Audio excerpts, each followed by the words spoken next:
नमस्कार दोस्तों। आज मैं अपने आम पब्लिक को और अपने भाइयों को कुछ और बताना पसंद करूंगा जिसका रोल हमेशा ही ज़्यादा रहा है, लेकिन हम थोड़ा सा उसको डिस्कस कम करते हैं। पेशेंट पर्सपेक्टिव से देखा जाए तो पेशेंट हमेशा सबसे पहले ये पूछते हैं, डॉक्टर साहब मैं खाने में क्या खाऊं। कोई भी तकलीफ़ हो उनको, चाहे बुखार हो, चाहे उनको पेट का इन्फेक्शन हो, चाहे उनको कोई किडनी या लिवर डिसीज़ हो या हार्ट डिसीज़ हो, डॉक्टर साहब मैं क्या खाना खाऊं क्या ना खाऊं। It is very very important. तो आज बातचीत होगी role of nutrition and diet in health and in diseases. उसमें हम तरह तरह की स्थितियाँ पे बातचीत करेंगे। जब नॉर्मल एक जवान बच्चे का क्या है, एक जवान नौजवान का क्या है, एक एल्डरली इंसान का क्या है, एक किडनी और लिवर डिसीज़ और हार्ट डिसीज पेशेंट का क्या है, एक प्रेग्नेंट लेडी का क्या है, एक लैक्टेटिंग मदर का क्या है। तो सब स्थितियों पे हम बातचीत करेंगे। अगर अभी तक आपने मेरा YouTube हेल्थ चैनल घर का डॉक्टर जानकारी ही जीवन है आपने लाइक, शेयर या सब्सक्राइब नहीं किया है, अवश्य कीजिएगा। बेल आइकन अवश्य दबाइएगा ताकि मैं समय समय पे जो जानकारी देता रहता हूँ उससे आप लाभान्वित हो पाएँ। और ये नॉलेज तो घर की नॉलेज है, इससे आप अपने दूसरे घर के रिश्तेदारों को, घर के साथियों को, अपने संबंधियों को, अपने फ्रेंड्स को बाकायदा शेयर भी कर सकते हैं ताकि वो अपने डॉक्टर के टच में रहें। वो हमेशा पूछें कि इसका क्या मतलब है, उसका क्या मतलब है। अब आते हुए डाइट का रोल। डाइट हम जैसा कि जानते हैं कि डाइट जो हम पूरा 24 घंटे में खाते हैं, चाहे वो ब्रेकफास्ट हो, चाहे वो लंच हो, चाहे इवनिंग के स्नैक्स हो, चाहे वो रात का हमारा खाना हो, टाइम पे होना चाहिए। उसमें कभी भी ओवर नहीं करना चाहिए। अपने पेट की कभी भी ओवर फीलिंग मत कीजिएगा। जितनी आपको भूख लगी है उसका 80% खाइएगा, 20% पेट खाली छोड़िएगा। खाने के एकदम बाद पानी ज़्यादा पीने की कोशिश मत करिएगा। उसके घंटे डेढ़ बाद आप जितना मर्जी पानी पिएं। ये कुछ ज़रूरी चीज़ें हैं।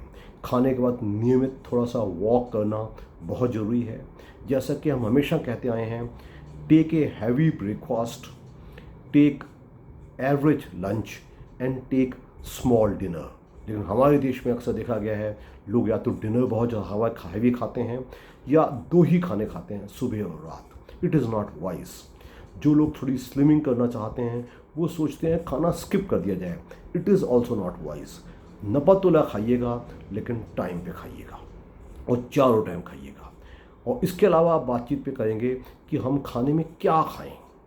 नियमित अगर आपको कोई रोग नहीं है तो आप हर खाने में बांट के खाइएगा। अगर आपकी एक्टिविटी ज़्यादा है, आप फिजिकल एक्टिविटी ज़्यादा करते हैं तो आप 2-2.5 हज़ार कैलोरी का खाना खा सकते हैं। लेकिन अगर आप एक सेडेंट्री वर्कर हैं तो आप 1700-1800 कैलोरी का खाना खाइएगा। ये बहुत ज़रूरी है। 1700-1800 के खाने में क्या आएगा कि नियमित रूप से सुबह का ब्रेकफास्ट, उसमें कुछ भी आप ऐसी आइटम जिसमें सादा फुल्का या दलिया या कॉर्नफ्लेक्स या कोई इडली ऐसा चीज़ ले सकते हैं, या सादा फुल्का ले सकते हैं, या साथ में थोड़ी सब्जी, दूध की आदत डालिएगा। डबल टोन दूध लीजिएगा, हमेशा आपके स्वास्थ्य के लिए अच्छा रहेगा। जो इंटरमील स्नैकिंग है, अक्सर हमने हाउस लेडीज़ देखी हैं जो किचन के नज़दीक रहती हैं, उनका कुछ ना कुछ दिन भर चलता ही रहता है। इनको हम आम जुबान में बोलते हैं इनविजिबल कैलोरीज।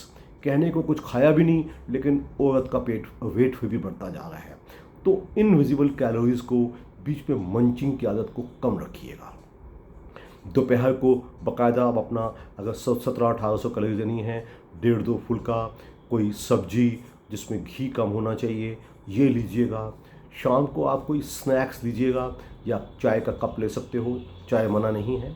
कोई इवनिंग फ्रूट की हेल्प ले सकते हो। अगर आप नॉन डायबिटिक हो तो कोई भी फल लो। फल हमेशा बहुत ही फ़ायदे वाला काम करते हैं।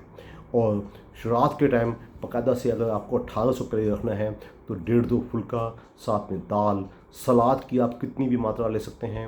आप आधी कटोरी दही जो कि डबल टून दूध वो ले सकते हैं। तो ये कुछ जानकारी हुई।